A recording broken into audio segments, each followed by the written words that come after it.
तर तुम्ही केश आयुर्वेदा नावाने एवढा मोठा ब्रँड चालवता, तर सर आपल्या केसांची काळजी कशी घ्यायला पाहिजे? की केस कितीदा धुवायला पाहिजे? आता बऱ्याच जणांचं कसं आहे की केस फक्त वीकली एकदा धुवायचे, डेली केस नाही, शॅम्पू नाही करायला पाहिजे. तर म्हणजे काय आहे नेमकं एक्झॅक्टली कसं करायला पाहिजे?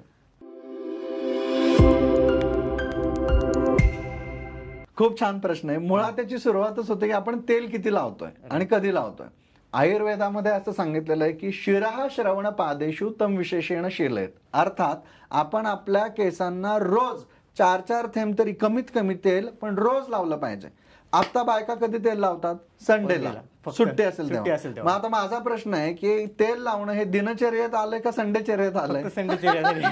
आता ते संडेचर्येत शिफ्ट झालं ना. म्हणजे पहिले लोक पण डेली तेल लावायचे, रोज. आणि तो नियम आहे आयुर्वेदात सांगितलेला, रोज 4-4 थेंब कमीत कमी केसांच्या मुळांना तेल लावलं पाहिजे. साधी गंमत बघा, जर तुमच्या घरात लहान मूल असेल आणि तुम्हाला रोज वेळ नाहीये, तर तुम्ही आठवड्याला एकाच वेळी त्याला खूप खायला घालणार का? की आता तुम्हाला वेळ नाही म्हणून खा आज मला सुट्टी आहे.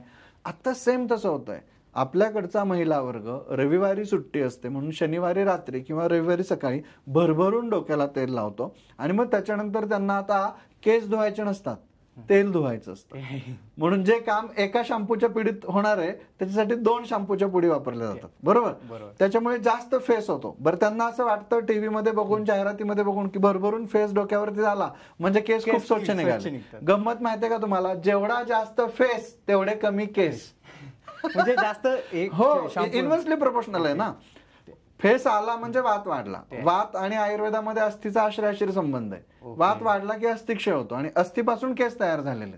तर साधी गंमत बघा, तुम्ही किती महागडा कपडा तुम्ही विकत घेतला त्याच्यावर काय लिहिलेलं असतं? Use dry clean only. म्हणजे जेवढा महागडा कपडा तेवढा ड्रायक्लीन केला पाहिजे.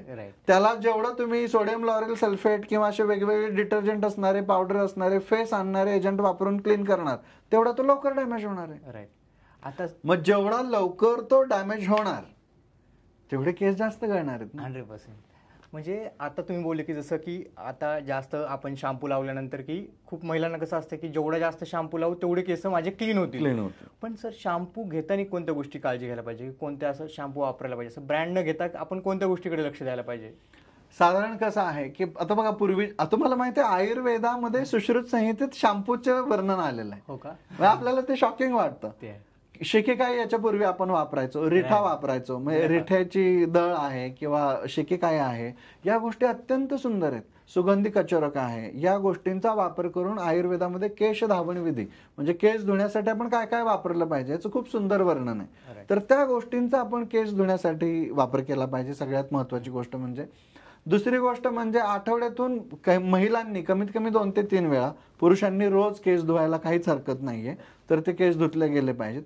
तिसरी महत्वाची गोष्ट म्हणजे रोज तेल लावलं पाहिजे. मी आता म्हटलं तसं, म्हणजे ते कधीतरी आठवड्यातून एकदा वगैरे असा विचार नाही केला पाहिजे. रोज तेल छान पद्धतीने 4-4 थेंब केसांच्या मुळांची हलक्या हाताने लावलं पाहिजे. तेल ऍब्सॉर्ब झालं पाहिजे. म्हणजे 1 थेंब तेल घ्या, तुमच्या हातावरती टाका, एक 5 मिनिट तुम्ही मसाज करा. ते पूर्णपणे ऍब्सॉर्ब झालं की बघा तुम्हाला धुवायची गरज नाही पडत. ओके, ते आहे. पण ते साठून राहिलं की मग ते डस्ट अट्रॅक्ट करतं, पोल्युशन अट्रॅक्ट करतं.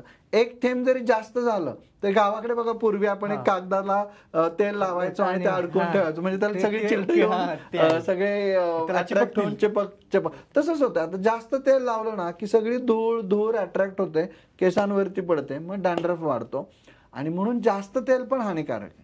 ओके. तेल एवढंच लावा जेवढं तेल तुमचं शरीर पचवू शकतंय, जिरवू शकतंय, ऍब्सॉर्ब करू शकतंय. केमिस्ट्रीत एक शब्द होता बघा, ऍब्सॉर्ब आणि ऍडसॉर्ब. राईट. तर ते ऍब्सॉर्ब झालं पाहिजे, ऍडसॉर्ब नाही झालं पाहिजे.